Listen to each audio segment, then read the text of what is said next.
what's changed in your industry as a result of the recession, and how are industry players responding? It's been tough. I mean, in our industry, in the banking industry, I can tell you categorically, 2015 was very tough. Tough within the context of the fact that we saw the impact of the recession, right, on the quality of our loan book. Whether you are talking about the corporate loan book or the personal loan book, right? Those who lost their jobs after they've been given, whether you are talking about personal loan, secure personal loan, unsecured personal loan, or mortgages, they were just not able to pay. Right. What happened to those loans? They became impaired. And so you will remember the look in 2015, you were talking about NPL ratio, non-performing loan as a percentage of total loan book, right?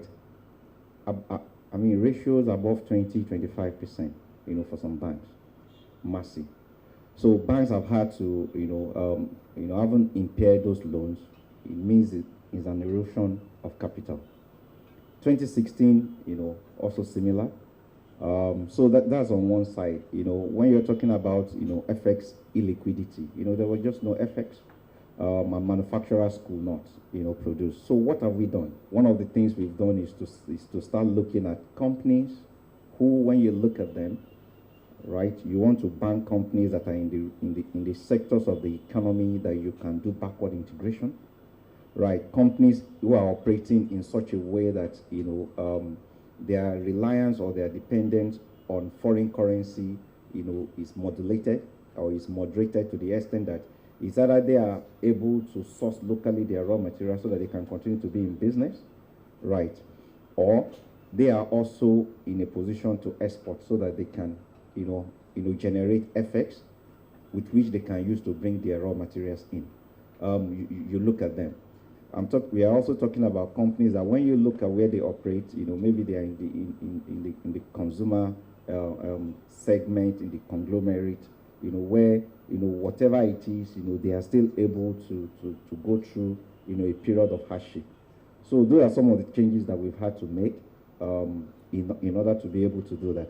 And if you look at the banking system as a whole, right, because of what has happened, we had no choice than to start looking at how to reduce cost.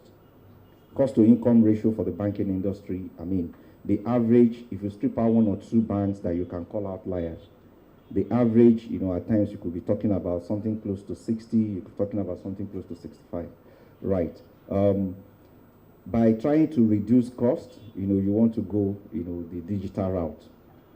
You can't continue, to roll out branch network.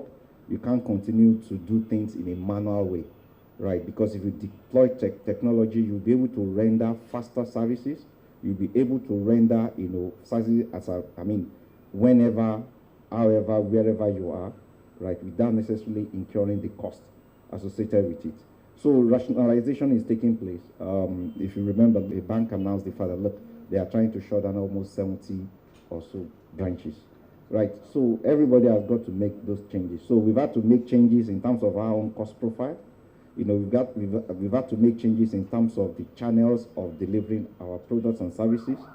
We've had to make changes in terms of our own internal operations, trying to be digital end-to-end. It's not just at the customer interface, middle office, back office, we've got to do that. At the end of the day, we also have to make changes in terms of the sectors that we are meant to concentrate on. We are looking at agric now because we know that, look, given what is happening, whether it is with specific, whether specific subsector within that agric, value chain, there are some key players there you can partner, you can bank with. So we've had to look at that, and hopefully we can leverage some of the experiences that we've garnered, from these last 2 years, to move the industry forward.